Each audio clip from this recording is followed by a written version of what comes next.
Embora não exista nenhuma referência histórica a Jesus fora do Novo Testamento, a grande maioria dos historiadores acha que ele muito provavelmente existiu de fato. A razão dada é simples. Milagreiros, agitadores, profetas e messias se acotovelavam nos arredores da Jerusalém do século I.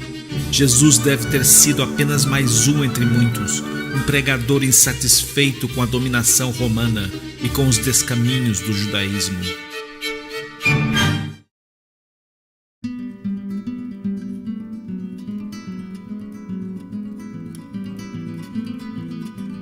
Jesus era de Nazaré, um pequeno vilarejo sem ruas, sem escolas, sem sinagogas e sem prédios públicos, habitado por umas 100 famílias de modestos camponeses e pequenos artesãos. Uma aldeia tão diminuta que os primeiros registros de sua existência só apareceram no século III.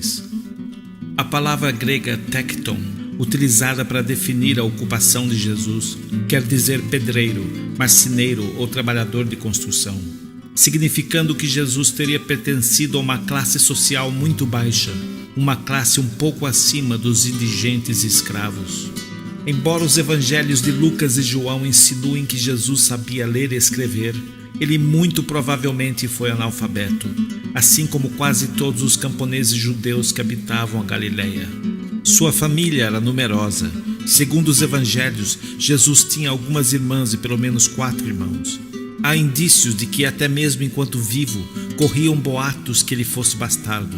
O filósofo grego do século II, Celsus, afirmou que muitos contemporâneos de Jesus acreditavam que ele fosse filho de um soldado romano de nome Tibérius Pantera.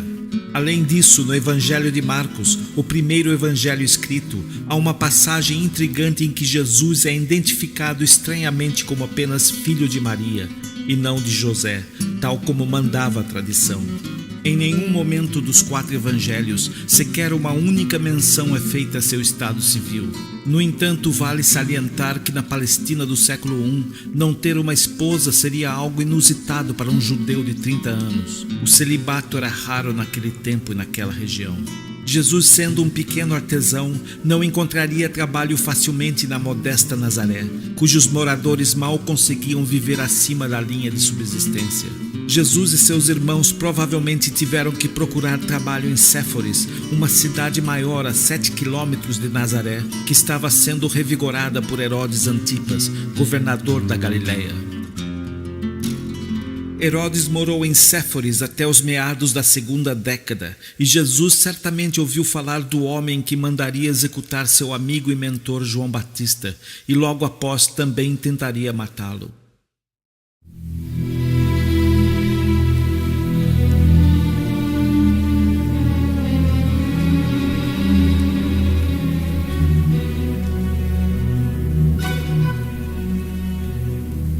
Jesus viveu numa época de grandes expectativas messiânicas e apocalípticas.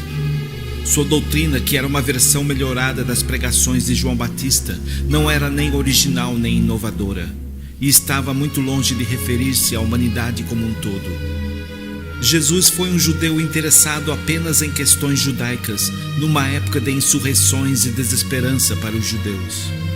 Havia dezenas de agitadores, milagreiros, profetas e pretensos messias, ligados a diferentes facções religiosas, perambulando pela Palestina, aliciando adeptos, fazendo supostos milagres, instigando revoltas, profetizando o fim dos tempos e a chegada do reino do Deus judaico.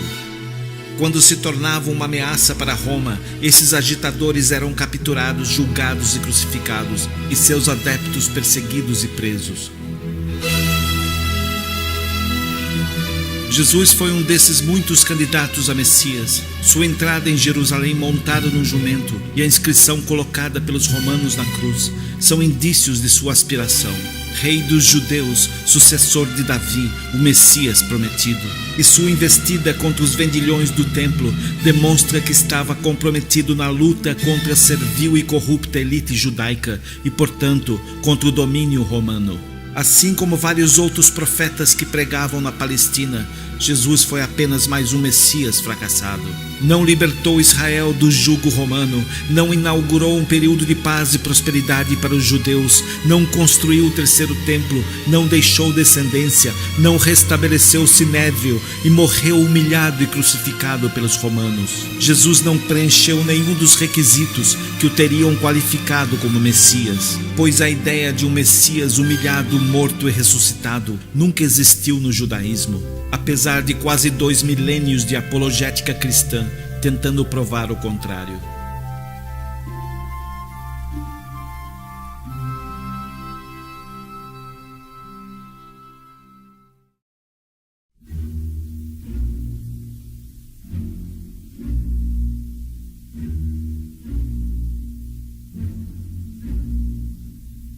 Quando um profeta ou Messias morria nas mãos dos romanos, seus adeptos fugiam, se dispersavam, e o grupo pouco a pouco minguava até sumir por completo, pois a crucificação invalidava qualquer pretensão ao status de Messias. Mas isso nem sempre acontecia. Algumas comunidades continuavam suas práticas e credos, tal como foi o caso dos adeptos de João Batista. A explicação para esse fenômeno pode estar no fascinante clássico da psicologia social, Quando a Profecia Erra, onde há o relato de pesquisas feitas com uma seita que previa o fim do mundo em 1954. Por analogia, elas oferecem uma explicação plausível para o que possivelmente aconteceu com os adeptos de Jesus após sua crucificação. Diante da imediata constatação do fracasso de Jesus como Messias, seus adeptos possivelmente entenderam que o custo emocional de abandonar suas convicções seria insuportável.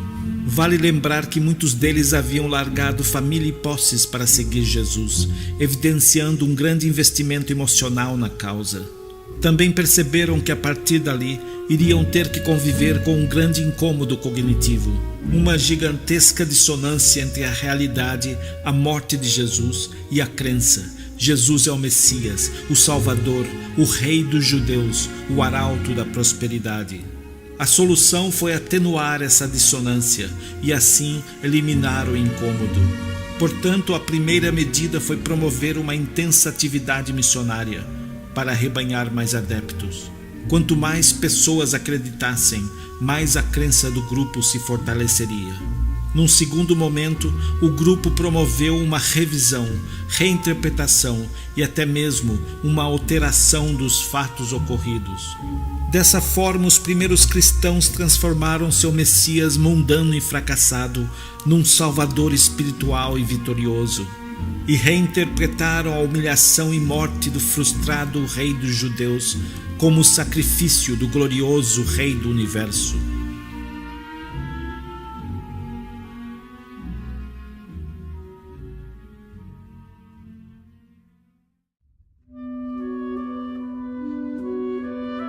Nenhum dos livros do Novo Testamento foi escrito por pessoas que conheceram Jesus. A coleção dos primeiros textos cristãos e o primeiro manuscrito do Evangelho de Marcos, produzidos 30 ou 40 anos após a crucificação, são apenas compilações da tradição oral. É perfeitamente cabível supor que depois de 3 ou 4 décadas, essa tradição oral já estava consideravelmente distorcida pelas diferentes ideologias e crenças das primeiras comunidades cristãs. Nesses primeiros textos não há nenhuma narrativa da ressurreição. As primeiras referências foram acrescentadas aos evangelhos 6 décadas depois de quando supostamente aconteceu. Tal como acontece com várias passagens dos evangelhos, não há qualquer sombra de dúvida de que a narrativa da ressurreição foi inventada. O desfile de mortos-vivos pela cidade de Jerusalém, descrito em Mateus, atesta claramente o caráter fantasioso do episódio. Nas primeiras décadas após a crucificação de Jesus, o cristianismo nascente era um fenômeno exclusivamente judaico. Os gentios, para serem aceitos como cristãos, tinham que primeiro seguir rigidamente as tradições hebraicas. No entanto, essa situação mudaria após o apedrejamento de Tiago, irmão de Jesus e chefe da igreja cristã de Jerusalém no ano 62, e a destruição do segundo templo no ano 70, quando os judeus se tornaram párias em toda a Palestina. Foi nessa época que a divisão entre cristianismo e judaísmo começou a vigorar, e novas passagens começaram a ser inseridas nos evangelhos no intuito de distanciar o cristianismo de sua origem judaica.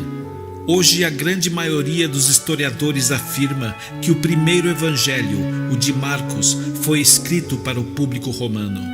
O objetivo era amenizar o caráter judaico, subversivo e insurgente de Jesus e seus adeptos, retirar dos romanos a responsabilidade pela crucificação e impingi-la aos judeus. Isso fica evidente quando Pilatos aparece nos evangelhos como um prefeito inseguro e bem-intencionado, quando na verdade eram públicas e notórias sua extrema depravação, seu ódio à tradição judaica e asco do povo judeu. Pilatos mandou crucificar milhares de judeus sem nenhuma forma de julgamento ou consideração. O tratamento diferenciado que ele supostamente dá a Jesus é bizarro e evidencia que o episódio todo não passa de pura ficção.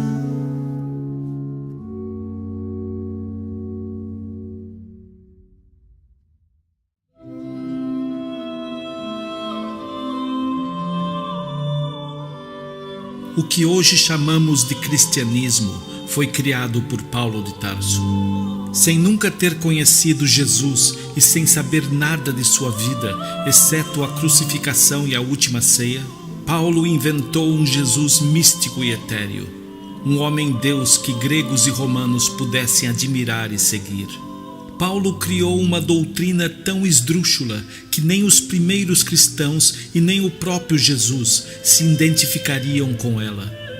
No entanto, Paulo resolveu a contradição entre a humilhante morte de Jesus e sua missão messiânica. Transformou o pobre e letrado, tempestuoso insurgente, derrotado e humilhado Nazareno, num Deus vitorioso de bondade e justiça. O Jesus histórico, o homem por trás do mito, pode ter sido, como muitos de sua época, um insurgente contra os romanos invasores e os judeus subornados e complacentes. Talvez um defensor da liberdade, que prometia ao povo judeu subjugado um futuro de paz e justiça. Talvez um zelota fanático, um rebelde indignado com a maneira que as famílias sacerdotais conduziam o templo. Uma coisa é certa: o Jesus histórico não foi um ser sobrenatural, e muito menos um Deus ou filho dele. Foi apenas um mero mortal, como todos nós.